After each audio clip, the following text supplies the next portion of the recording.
Hello, you beautiful bastards, and welcome to my so-called show. A little quick look at episodes 1 to 3 of the new series of Reacher. I'm definitely not got any fucking notes on this, so I'm hoping I can still make a good use of going off the cuff, talking about these first 3 episodes. And I will admit, I'm actually having fun with this. I'm really liking the mystery, the little conspiracy that's going down, the little twists. And once again, Alan Richson is still very good as Reacher, despite his whole TDS crap that he was posting. But I think when he calms it down, he's kind of tolerable. Plus, I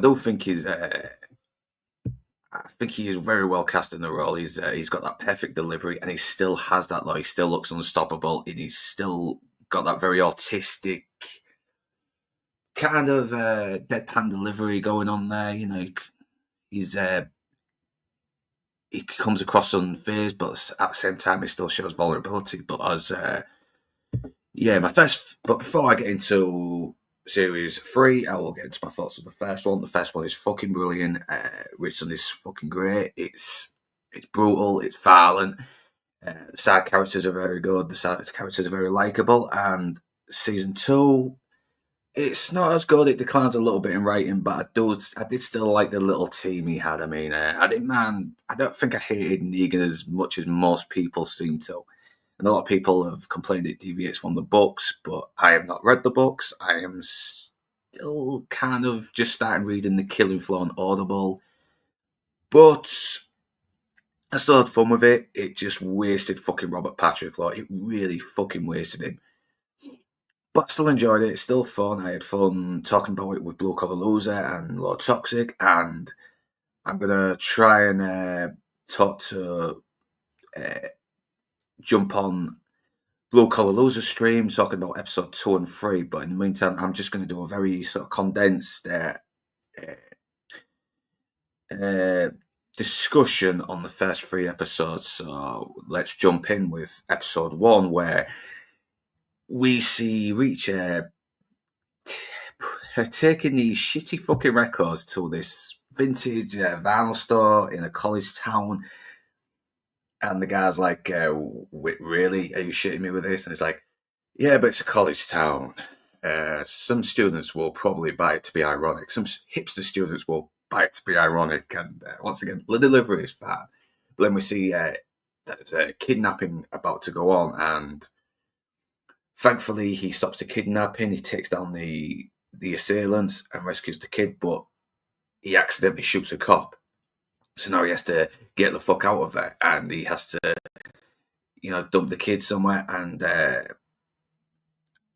try and lie low. But then the kid persuades him, no, my dad is rich. He can help you, and he'll be very grateful. And that little mess with the cop, he can sort that out. He has connections. So eventually, Reacher fucking obliges. He goes to his house, where he's kind of comes across this security guard who's a tall dick, and he's also built even more like a brick shithouse than Richardson is. And it's very funny. It's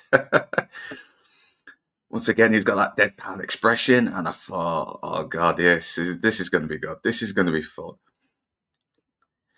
And this is where he meets his the dad, played by Anthony Michael Hall, which I will get the screen up in a minute if you bear with me a second. Give me a minute.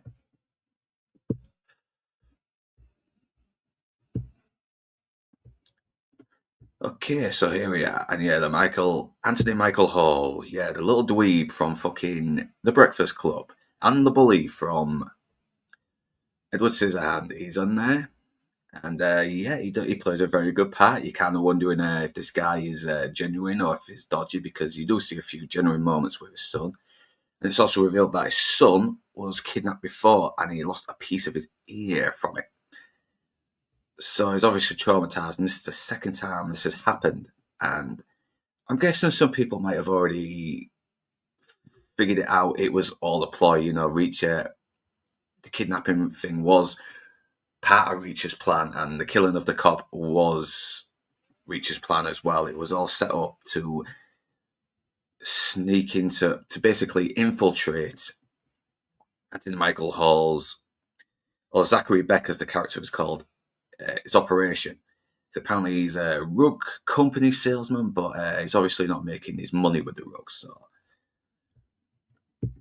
and as we get further into the plot, he has to prove his loyalty by playing Russian roulette, and yeah, and he fucking does it. I mean, he's like pressing he's clicking the fucking gun like 4 times, and even Zachary Beck is like, okay, we get it, that's enough.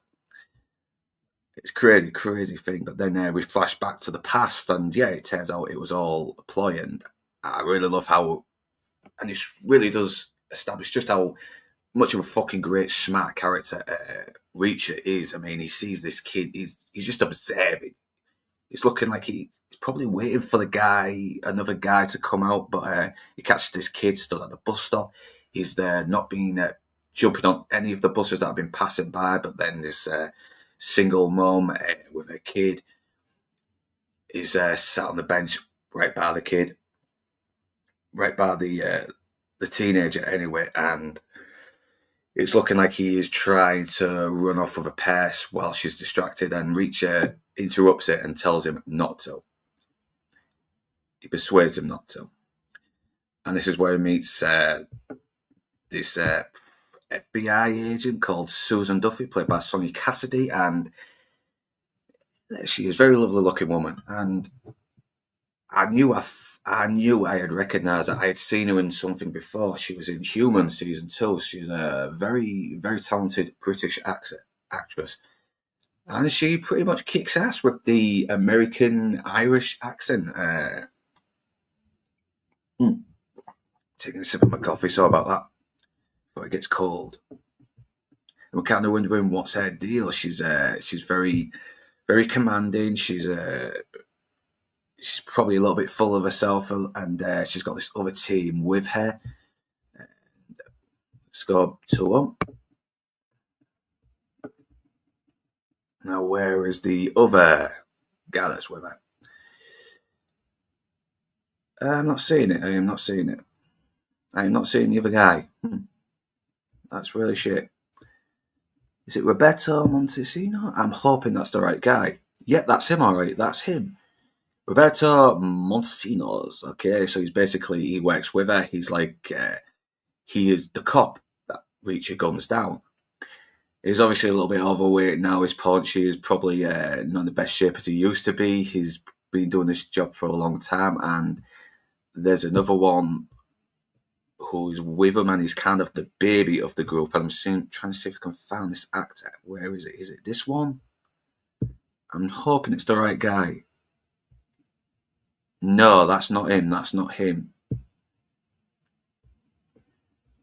Yeah, I bet he's going to be one of these actors that doesn't have a fucking profile picture on his IMDb.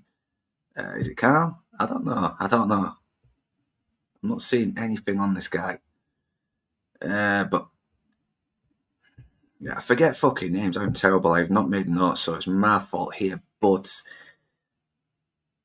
hopefully I will have a bit more organisation here with the other episodes. But it's a very strong episode. It throws a few twists in, and it's a very good start. And I kind of am liking it a bit better than some of the episodes in episode 2, because even though I like episode 2, there was some silly stuff that was like they infiltrate a big dodgy company that has no fucking guards. Come on, you'd have some security guards who are willing to protect all that information. That leads to a lot of that really does lead to a lot of kind of worms being opened up.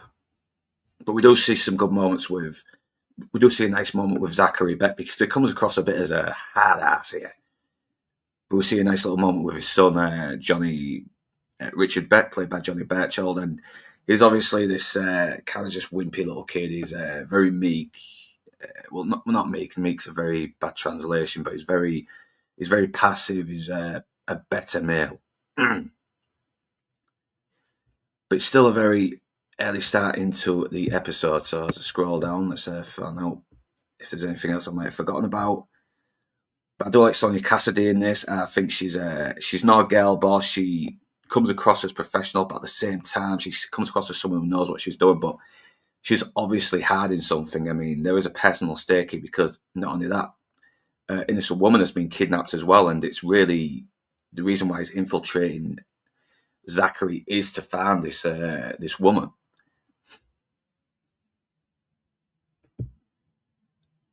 So I'm trying to get this actor up. I'll share the screen. Anyone in chat wants to see this, please let me know. Let me get him up. Stop the screen.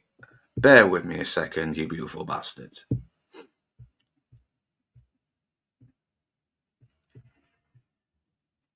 And here we go. Yeah, this is probably the new kid of the group. He's obviously done this job with them before, and he's kind of trying to seek his redemption a little bit. But I like how he does get into the kidnapping plot where he has to be the guy who has to get rammed, and it's not only that they've captured the bodyguard of the kid as well during the fake kidnapping.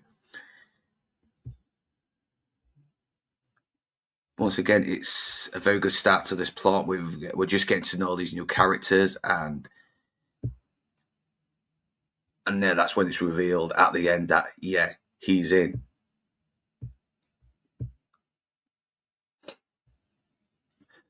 So then we go to episode 2, and give me a second so I can.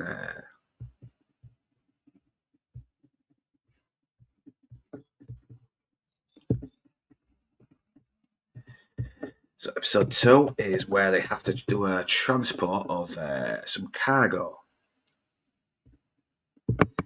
And bear with me, I'm just trying to get a lot of more information down here about the third season to hopefully refresh my memory a bit, because I have a very terrible memory, and so I definitely need to.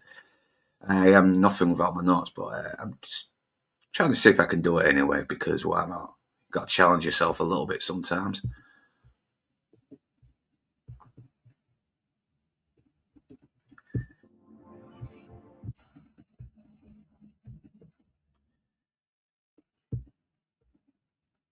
So episode 2, it's obviously that the FBI agent, the government agents are doing this illegally without any sanctions, any warrants whatsoever. So,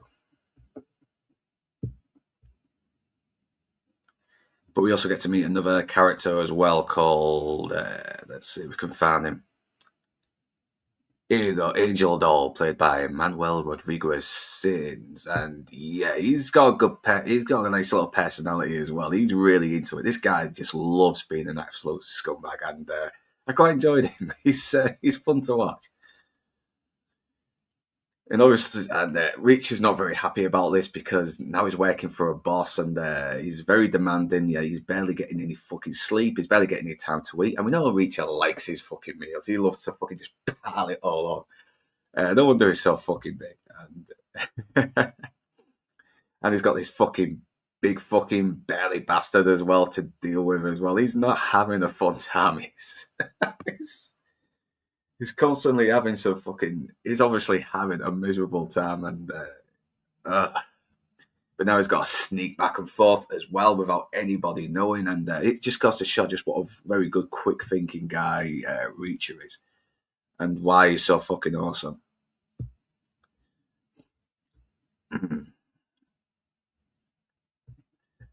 So shall we share screen a little bit for the Internet Movie Database, because we've got no viewers, so you can probably catch the replay. But do remember to, if you're a new viewer, do subscribe, do share this channel, and do ring that bell, press that bell to keep you notified. And a comment, even if it's just a little beer emoji, it doesn't matter, it helps the algorithm. Or you can be an asshole, and I'll just be an asshole back. Fuck it. I'd rather not though, because but sometimes people are assholes. You can't fucking help it. But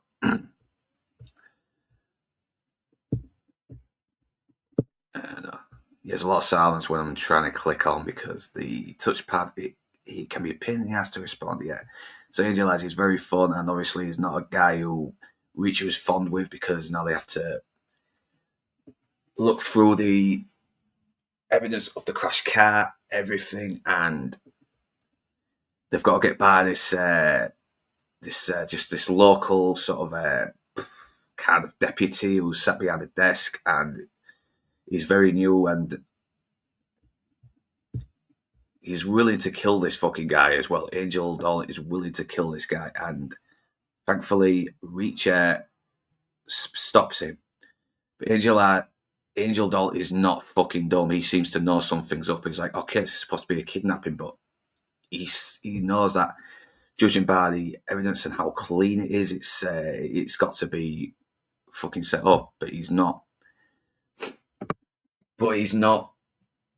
Telling Reacher that he's cottoned on just yet. Maybe he hasn't cottoned on, but he's just buying his time. But I don't like how Reacher is sort of fucking with this guy as well. He's trying to buy a bit of time to get in to communicate with Sonia Cassidy's character. So he pretends to go for a pee, and then he comes back getting a coffee, and then the Doll's like, "What are you doing?" He's like, I'm getting coffee." He's like, "Wait, you wanted to piss earlier, and now you're drinking?" It's like, "I was thirsty." And once again, I love Richard's delivery. He's got such a fucking funny deadpan delivery. He does it so well. He's kind of got this straight face on him, and it's really funny to watch. And yeah, I forgot to mention the other bodyguard, Ronnie Rowe. Yeah, he's a total fucking asshole. I mean, every time Reacher is trying to fucking get some kind of a break, Ronnie just fucking will not fucking leave him alone.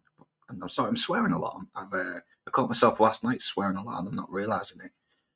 We do get Maria Sterner's Neagley a few times, but she's very, very minimum in it. And I'm kind of preferring it that way because I didn't mind her in the second series, but I think she's better when she's a character in small doses. I mean, she had a nice little arc where she's very socially awkward, but then she doesn't like touching people. But when the copper dies protecting the little girl they were trying to save, she holds his hand and comforts him while he dies. Okay, that was very nice. That was a nice little character arc. But yeah, getting back on track.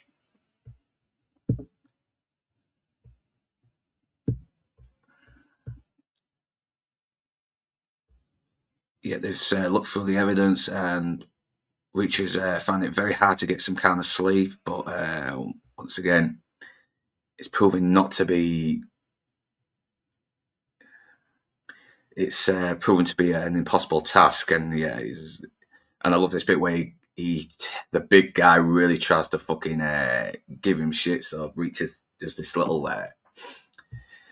arm wrestling thing. I forgot the name of it, Moravian arm wrestling, where the big guy puts his elbow on the pad, and Reach has to try and pull it down, and it's looking like Reach is not going to be able to do it, but fucking anyway, it doesn't matter. But it turns out it's all part of the plan. It's just to get the guy to accidentally punch himself, which I thought was very funny. But now we've got the kid's bodyguard that the agents have kidnapped. Well, not kidnapped. They're holding prisoner illegally, of course, to find out any answers, and he's not given anything. But he's obviously trying to find a way to manipulate Carl. Is it Carl? No, it's not Carl.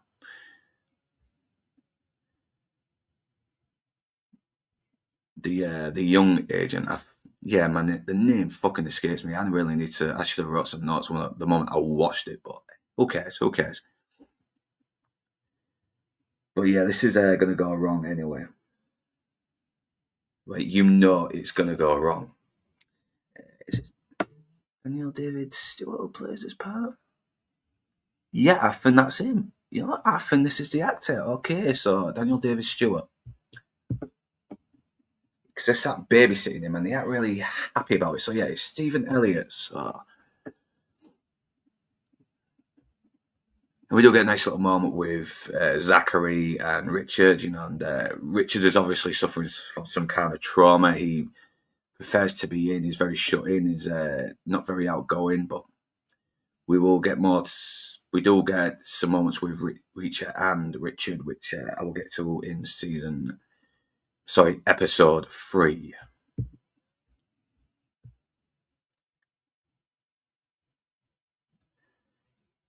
Yeah, and Reacher almost gets killed as well. There's always a chance he could do it. Once he delivers the rugs to Zachary's employers. They also do a big drug bust, but they don't seem to find anything. The kidnapped victim is not there, and I love this little moment with the officer and the German Shepherd, and he calls it. What's the name of the dog? I'm trying to think of it.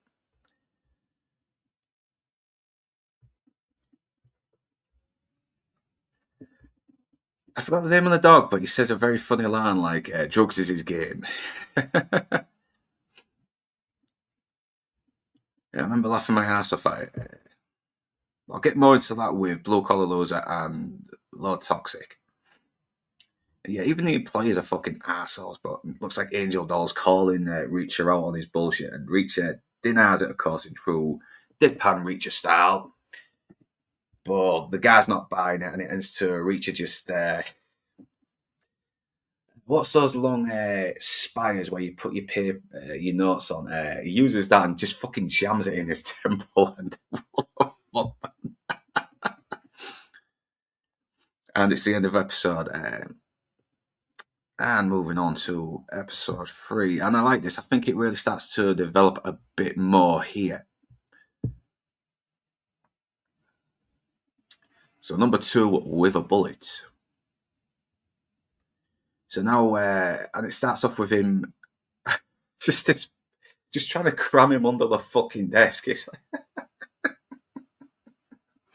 He just fucking breaks his legs up and everything, and just jams him under the space of that desk. It's just I was cracking up laughing. I was pissing myself laughing. I really was. That was so fucking fun. I'm a morbid fucking bastard. Sorry, I really am. And yeah, we're making good time. Faza, that's it. Yes. Thank you, Artie. Sorry, I didn't just jump on the chat. But oh yeah, thank you for the £5, man. Hey, that's fucking nice. I was not expecting that. I'll put that towards my drinking problem. Thank you for enabling me. You call yourself a friend. But yeah, I'm watching episode 3 with my wife. How are you, Northern English bastard? Yeah, I'm doing fine. I am doing fine. Just trying to catch up on a lot of shit at the moment. Because I've got the Shield later with Lance. I mean, yeah, shameless plug-in. With the Outcast Creative. Do check that out later around about 8 o'clock UK time. And obviously I've got a new show coming up with Blue Collar Loser. So yeah, I'm literally watching it as we're talking. Yeah, so far, yeah. I remember where it was now. Thank you for reminding me. Yeah. And I think this is the better episode. I mean, the first 2 are pretty good. It's sort of setting everything up a little bit, and you get to know some of the newer characters. You're getting to know a bit more deeper into the plot, but this is where we do get a bit more development here, and we do get Richardson trying to go back and forth, trying to, what's the term? Trying to, the term really fucking escapes me, but he's obviously trying to cover up his debt, the debt that could lead to suspicion, and he's got to. Not only that, he has to really be quick. He has to get Susan Duffy to help him dispose of the body with him, but unfortunately that doesn't work out because the employees from the fucking other delivery are coming in, and they're going to have to take them bastards out as well. So, which they don't, and yet she handles herself well in the fight, but she doesn't girl boss accommodating stuntmen. She almost gets fucking killed. Richardson has to save her. I mean, yes, come on.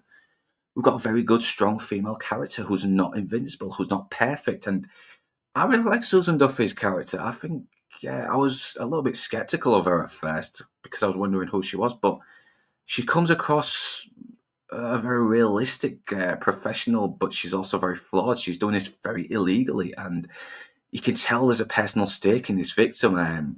The way she's reacting to it. I mean, she's so yeah. It's obviously personal. The wife was watching it with me earlier and said it might be a girlfriend, and I don't know. Maybe it will. I mean, I don't mind if she's gay because she is a well written. If she is, she's a well written gay character, and not someone to just tick the diverse boxes. And I do like how it leads to a very good setup later. It's God, I'm actually liking it. I mean, people have, some are saying it declines in quality. I am not seeing it. I really am not. I think it's very fun. It's very suspenseful. It's very intense, and you are kind of wondering, is he going to get caught out? I mean, he's trying to keep cover, but everything's just going wrong. And yeah, obviously, because he has to swim across the shore, uh, swim it just so no one tracks him, and he has to get these new claws. And I love how he does all this while wearing this fucking I love my main shirt. So look, I'm trying to get it if I can. Just fucking get it in shot. But yeah, the way they dispose the body is in this container graveyard where people are just not thinking to look in anymore.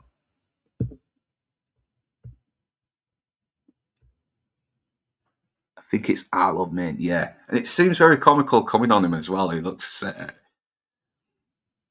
once again, he has to get changed, everything, and dispose of the bodies. But then we get then later on, he bodyguards. He's now doing what he's supposed to be doing. He's supposed to be bodyguarding his son, and his son wants to go get him a.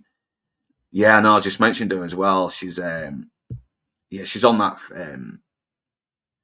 I didn't think it was that bad. I don't know. She sounded a little bit Bostonish, but she's doing her own stunts and she's wearing flats, not heels.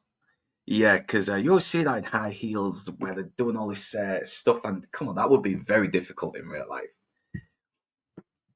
I forgot what I was doing. Oh yeah, he's got to take the son out because he's the bodyguard now. He's protecting him, and the son is out to get his father a cap gun for his birthday, as his father had a cap gun when he was a kid, and apparently lost it one day, and he was very obsessed with it. So his son's trying to do it, and it's a very nice scene as well. We get to see a little bit more about know a little bit more about the kid, and we start to get more of the plot revealed. Like his father isn't the main honcho; he's kind of doing these dodgy operations against his will. Some dodgy bastard called Quinn, who Reacher mentions earlier, is involved in this, and Quinn is definitely one of Reacher's interest. He's definitely wronged him in some way. So we're gonna, and I don't know if it was mentioned before in the other series. I might have forgotten. My memory's crap. I do apologise. So yeah, the searching a warehouse looking for the cop lady's missing informant. Yeah, missing informant. That's it. Yeah, sorry, I missed something there. But I was also kind of wondering that she's really, really emotional about this. So maybe she just really cares. And obviously, the bodyguard that they've is is almost working his way to Stephen, and it's going to happen as well. I mean, I think Stephen's going to die. I have not read the books, and but I have a feeling he will. The bodyguard's going to escape, and it's not going to go well. So he gets the cap gun. It's like this vintage sort of like a peacekeeper cap gun for his father. But then he comes across these fucking bullies who are pissed off about the fact that their fathers have lost their jobs because of his dad. Yeah, so obviously he's not a tough guy, and Richard just fucking sorts them out. I mean, he just batters the fuck out of them. So now we've got some good plot development here. There's a good bit of involvement, but now